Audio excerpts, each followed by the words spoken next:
I'm Valdewar with Cage Side Press here with Aaron Jeffery, who's fighting John Salter very soon in Bellator at Bellator 293. So, Aaron, how's it going? Good man. How are you? I'm good. So let's just jump right into it. I assume everyone's asking you the same question, like, do you think you're next for the title shot if you win? So um I'm just gonna say, like, has it all been kind of a whirlwind for you? I mean, it's been like a quick rise for you, Like you just has it ever become too much to process? You went from contender series, unfortunate loss, and then Bellator, and then you're top ranked now. Yeah, it's weird, man, because it's an overnight success that's also been like 12 years in the making. Like I've Yeah. been grinding my ass off since I was like fighting amateur way back in the day, right? Like 10 or 12 years ago. So I've been like working for this forever. It just kind of went from like no fame and fortune to all of it hitting all at once. So it's not that it wasn't expected. Like I was expecting this to happen. It just, yeah, it all came on very quickly. Yeah. Yeah, but well, so along with that success, you mentioned before, I think on the MMA Hour, I heard that the news in your town, small town in Canada, right, hasn't put out any articles about you. Other towns have, but not your own town. Has that changed since last time? No, still nothing, man. That that's My unfortunate. mom is very pissed about it. I think when I go home, she mentions that the Tilsonburg newspaper hasn't yet published an article about me, but maybe this fight's the one. Maybe we'll finally get on the Tilsonburg radar. Maybe it is. I mean, do they have like a full newspaper? Yeah, I guess you could call it that. Yeah. Yeah. All right. So, I mean, speaking of Ariel's show, that's like a big deal, especially for someone who grows up in Canada like you. I just, how did that feel? Like to get the invite and just to be there talking to him, not once but twice. Yeah, it was very surreal, man. I watched that show a lot when I first got into MMA. So when I turned on that Zoom call and saw Ariel and like heard him introducing me, it was pretty crazy. That's kind of how I feel like coming on Zoom calls and talking to fighters as just some Yeah, guy, for sure, man. Um, so you, Jasmine Jasudavicius, and Anthony Romero, all from Niagara Top Team, we're all kind of starting to make strides. I mean, Anthony didn't get the contract, but he came close on PFL Challenger, and then you and Hmm. Jasmine, all in different promotions, but doing your own things. I mean, is there anyone else in the gym that you feel like is the next guy or girl about to break through and, make a name for themselves? Yeah, we got a lot of high level guys, man. Is he still there? No, my buddy Kevin Popovic, he was just there behind me. I was gonna put him on camera, but he's making big strides right now. He's 4-2. He's got four finishes in a row. He's like fucking cleaning up the regional scene here in Canada. So I'm expecting big things for him soon. Awesome. Awesome. So, and now, like, now, I mean, before you were kind of a young guy. I mean, you say 12 years in your career. It's a long time though. It kind of sneaks up on you quick, I would imagine, because you were fighting regional not that long ago. I mean, relatively regional, but now Yeah. you're one of the most experienced guys in your gym. I mean, I kind of looked at the records of everyone on Tapology at least. Maybe it's not complete, but you're one of the most experienced guys in your gym. I think the second most pro fights of any active Niagara Top Team fighter. Yep. Has this led to like an increased role in the gym as far as like coaching and like being a leader for your Yeah. guys? Yep, for sure. They call me team captain at the gym now.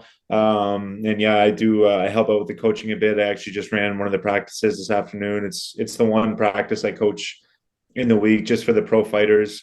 So yeah, I think a lot of the younger guys kind of come to me when they have questions about the sport and stuff.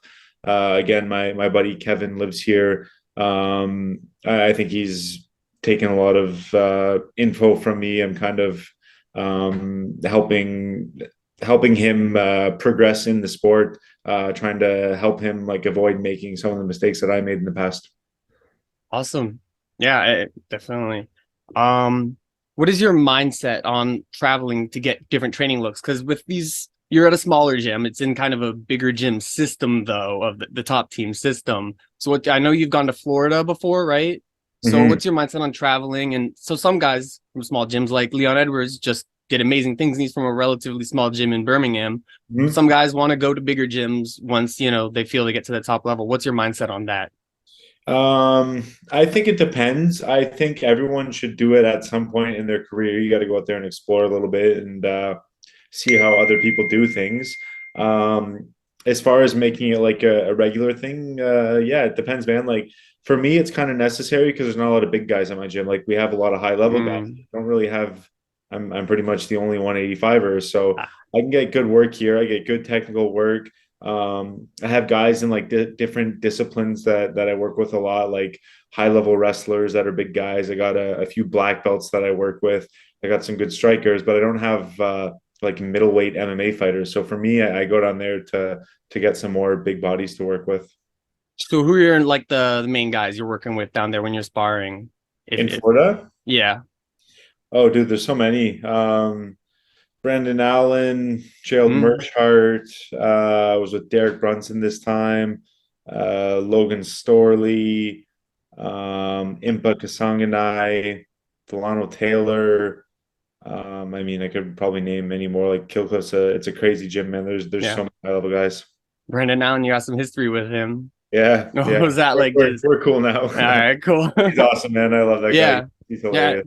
He just got a big win himself. Huge win. Yeah, man. He's good. He's very good. Like it's crazy when guys like hold a grudge and they're like, I'm not gonna train with this guy who beat me or who I fought in the past, whatever. Like he's a fucking great fighter. Why would I turn down the Yeah. opportunity to train with him? You just want to do whatever you can to get better. Exactly. So when you're like this is kind of setting up another question, but when you're training, are you staying in Niagara or are you staying, I don't know how the distances work. Are you staying at your small town?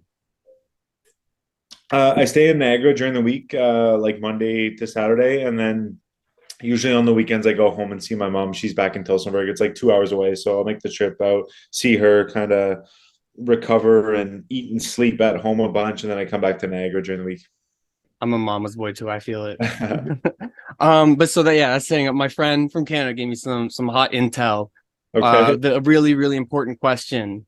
He says at least sundowner or seductions. I've never been to either. Actually, it's funny. Sundowner, I don't know where Seductions is. I don't know if that's near me or not, but the Sundowner is like 10 or 15 minutes away. My buddies all went all the time during university, but I've never been. Yeah, he said they're in the same parking lot, like they share a Okay. parking lot, and Yeah, it's a big thing there apparently. that's yeah, Sundowners, it's a popular place for sure. So you fought some really tough guys, even on the regional scene. We mentioned Brendan Allen, other young talented guys like Sean Brady, Andre Petrosky, Kyle Bahayo, and now Vanderford and about to be John Salter. So where do you think John Salter ranks among those guys in terms of difficulty for you? That's a good question. I mean, it's hard to say until I get in there with Yeah, him, but I don't know, man. Like at a certain level, everyone's kind of like neck and neck. Like on the regional scene, you get guys who are really good and guys who are really bad. But once you're like in the big leagues and especially like in the top 10, top 15, like everyone's pretty neck and neck. Like there's not a huge skill discrepancy. So I'd say all these guys are pretty close. right. Um, so when you went on the MMA hour after Elias passed tragically last year, you talked you said you hope you can get another win next time out for him. Have you had sort of like thought about dedicating this fight, hopefully a victory to him? Um, Not specifically, but I feel like my whole career is like in some way dedicated to him. I really don't think I'd be here without him. Like he took me under his wing when I was young. He beat the shit out of me for years and years. Like he was experienced. He'd been in the UFC. He helped me like physically and mentally and like business wise and everything. So I think like pretty much every fight from here out is somewhat dedicated to Elias. It's awesome. Yeah, yeah. I mean, I can't even imagine what having a guy like that when you're so young and from an area with not as many, guys who have done it. You're kind of a guy who like tends to let your fighting speak for yourself. Like you've kind of declined. Shoot, sorry, knock some stuff over to call people out and uh, are you think you're going to continue that, or do you think like when you get to the top level, you see a lot of guys have to develop these brash personalities? What do you think about that? Are you going to try to remain the same, or have you ever thought about putting on a character? I think I'm too reserved to do that. I think it Yeah. would come across way too fake. Like everyone bugs me about it, like buddies who watch the sport and stuff. Like, man, you got to call someone out, you got to say some shit, and I'm like, I don't know, man. I don't think I could do it. I'll try and say some funny stuff and let my personality come through, but I don't think I'd be very good at faking it. Do you have a bucket list of things you'd like to accomplish, or like a concrete bucket list, or just kind of like, because you talked about Gegard and Johnny Eblen, you said you might want to fight Gegard first just because he's such a legend, and that's kind of a, even though he's not the champion anymore. Do you have a Yeah. like a list of guys you want to face, wins you want to have? No, not specifically. I wanna be a guy that's like a veteran with like a sick record. I want to have a ton of fights. I want to be well known. I want to have fought the who's who and be remembered after I'm done. Like I want to be like a Gegard, a guy that I mean, I'm probably too old to get that many fights now, but a dude with like 60 fights who's fought everyone, like everyone knows who he is. It's you look at his record, it's fucking legendary. So I wanna build a resume like that. So if you, sorry to like ask kind of the same question as you were asked before, but if you win this fight in a big way, say you're offered your choice, Eblen or Musasi, what do you take? Probably got to go with the title shot just because career wise it makes more Yeah. sense.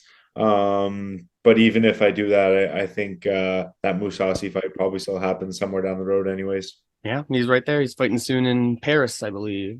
Exactly.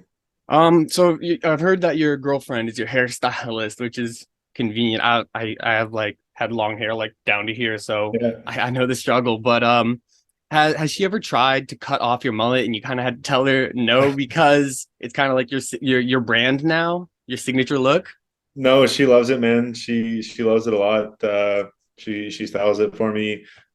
She wanted to do a perm for me. Like she's always wanted to do shit to the mullet. So no, I don't think she would want to cut it even if I asked her to.